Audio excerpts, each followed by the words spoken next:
Do y'all remember those commercials where they would like crack an egg and it'd be like sizzling in the pan and they'd be like, this is your brain on drugs. Maybe I'm dating myself here. I don't know. I feel like that's the same. It's like crack the egg and this is your creative brain on stress. Honestly, it feels like it's the same. They should probably show like a shrunken brain or something.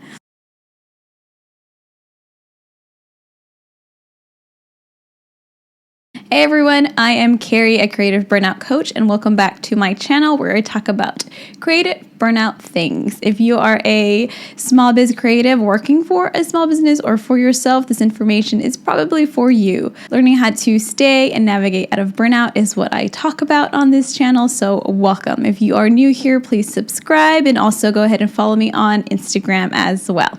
So today we're talking about what stress does to your creative brain. That's the topic for today. To truly understand what stress does to your creative brain, it's best to learn or to remember what stress does to your regular brain and also to your body. So if you remember, and you probably already know this, so this isn't going to be anything new to you, but if you remember, stress activates that fight, flight, or freeze response that we all have. So it activates that fear center, which is really the amygdala, and the amygdala then sends information or messages that like heightens our cortisol levels, which is the stress hormone, and there we are, we're in stress. Now, I know it's not that simple, but it really is kind of the basics of it, right? We are alerted to a perceived threat, and so then our stress levels goes up, right? Our brain sends that signal to the amygdala center to where it sends that fight, flight, or freeze response. Then it sends the hormone, or that fear response, or that fear hormone, which is the cortisol, and then we are feeling the stress in our bodies after that. So this is what happens most of the time. We feel this perceived threat, we are in stress, and then we kind of elevate back to our normal state, our normal stages. This is really how it should go. Remember, it's like that up and then back down. And so that you regulate back to your body feels like, okay, I'm no longer in stress and I can calm down again, and then that's how we live. That's the normal way of how we should live. But when the body is in chronic stress, which remember, chronic stress is really what pushes us into burnout. When your body is in chronic stress, you're no longer coming down from that perceived threat. If anything, you feel like that threat is constantly happening all the time, which means that your fear center or your stress center is activated all of the time. So you're always in that fight, flight, or freeze response. And honestly, that means that your body is in a constant state of stress. So that's what we mean when we say chronic stress. So that means that your cortisol levels are always heightened, and that can contribute to problems in your body like digestive issues, which is totally me, or sleep issues or immune system issues, etc. And also, when one part of your brain is always engaged, it might also mean that other parts of your brain kind of go on low mode, if you will, and they're not as engaged as they are normally. So which means that if our stress part of our brain is always engaged and always kind of trying to keep us alive and keep us safe, it might mean that the other parts of our brain, like our creative brain, that side or that center of our brain, isn't being as activated or isn't having as much energy to it as it would be normally. In other words, your creative brain isn't going to have that much powering it anymore when you're in that chronic stress, which honestly means that the higher stress you have, the lower your creativity is. And if we want to get even more specific, which I actually thought this was super interesting, stress in the form of pressure, like time pressure, will make us even less creative. Which to me is crazy. I always felt that pressure is a problem for me when I feel pressured. It's true. I tend to shut down, right? I feel that as a perceived threat. And so I shut down and my creativity completely will plummet during this time. So when you have that pressure on you, when you're already feeling pressure from outside stress, other chronic stressors in your life, not necessarily just something that has to do with your creative work, you can see that your creativity is going to plummet because you have an outside pressure or stressor on you. So there was a study done on rats in 2009 where they had these group of rats that were chronically stressed. They had stressed these rats to the max. And they found that this group of rats were less cunning than their counterparts, right? Their other rats. They were less cunning, less apt to go find solutions for them to find food. They were less cunning and smart to find ways to get to their goal, which their goal is to get more food. And so they would just do things in the routine. They would do things that they were familiar with. They weren't doing things that the other rats were doing, which was finding new ways through the maze, new ways to find their food. These other rats that were chronically stressed were just living the baseline. They were trying what they already knew to do, what was familiar to them, and not being as smart about it as the other rats. It showed that these stressed rats chose to do the same thing over and over again, even though they were going to get the same results, right? Which was not reach their food.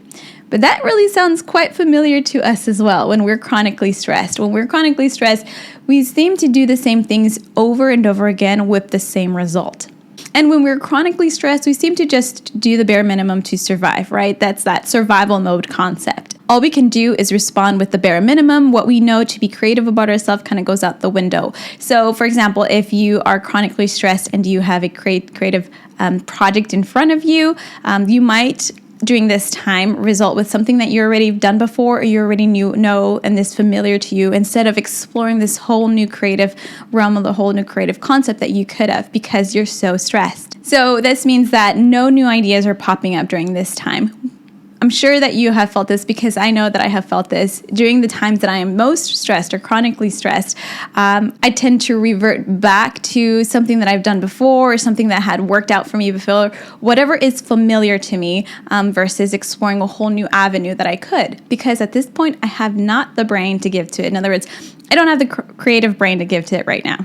And that's actually the effect that chronic stress can have on our creative brain. It doesn't help us reach our goals. It keeps us small. It keeps us with what is normal and familiar and feeling safe. It keeps us in that safe zone, what we feel deemed to be safe and not fearful or too out there. And it just keeps us in survival mode, almost completely vanishing our creativity.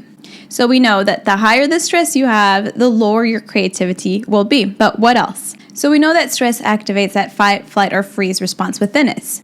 This can result in keeping your creativity paralyzed or small, or you being absent from it. And depending on which of these we normally turn into, so for example, I would say I'm much more of a freeze response. I feel like I freeze like a possum.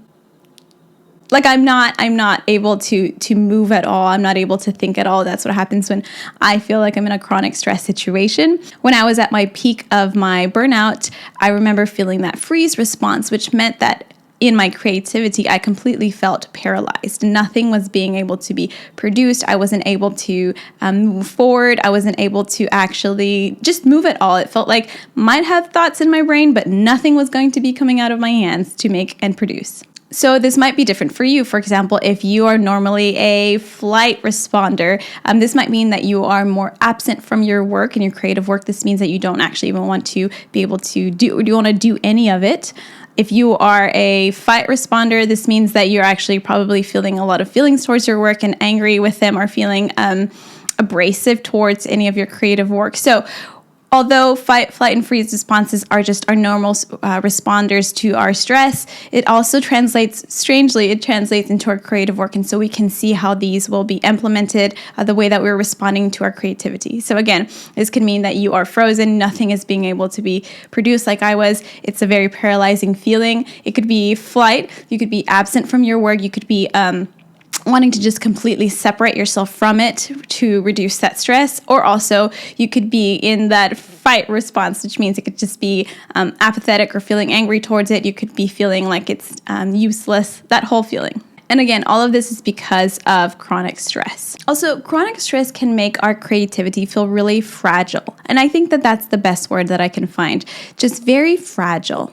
It feels like our stress can poke holes through our creative abilities. And all of a sudden, all of these abilities that we knew that we had, all of the skills that we're very used to having, we just can't seem to sum them up anymore. It's like your confidence in your skills and abilities get zapped during chronic stress. And that's the effect that it has on your creativity. creativity. You no longer feel as creative as you used to.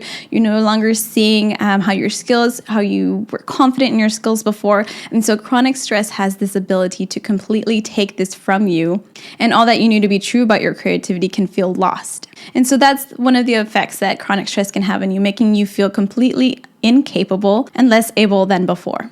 And the very last thing that chronic stress can do is it can push you into creative burnout. And actually, it's the number one reason that you end in burnout in the first place. It's actually chronic stress. Remember, when you are chronically stressed, it doesn't have to be because of just your work that you're stressed. It could be outside stressors.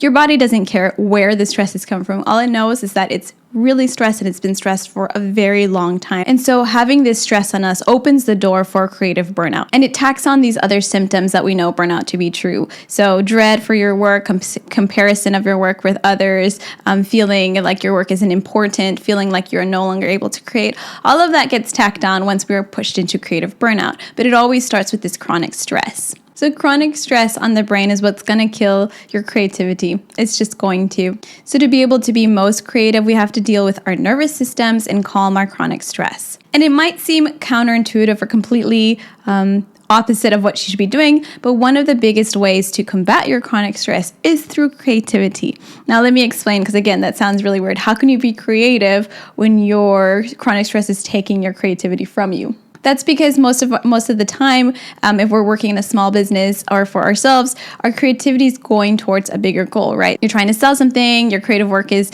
actually making your living, etc. So we have a lot of that pressure on us. So the way that creativity is going to lower our chronic stress is when we take it from being just a job, just something that we have to do to make a living, when we turn it back into play. So when we revisit when creativity was fun and when it made us feel alive, when we revisit that time, that's when our chronic stress can begin to lower. And of course, there are so many other factors that go into this. We're going to start talking about being healthy. We're going to start talking about making sure that you're moving your body. We're going to start talking about what you are putting into your body. We're start talking about mindfulness, and all of that really goes into lowering your chronic stress. But when we're talking about creativity, one of the best ways to boost your creativity again is to play with creative elements again.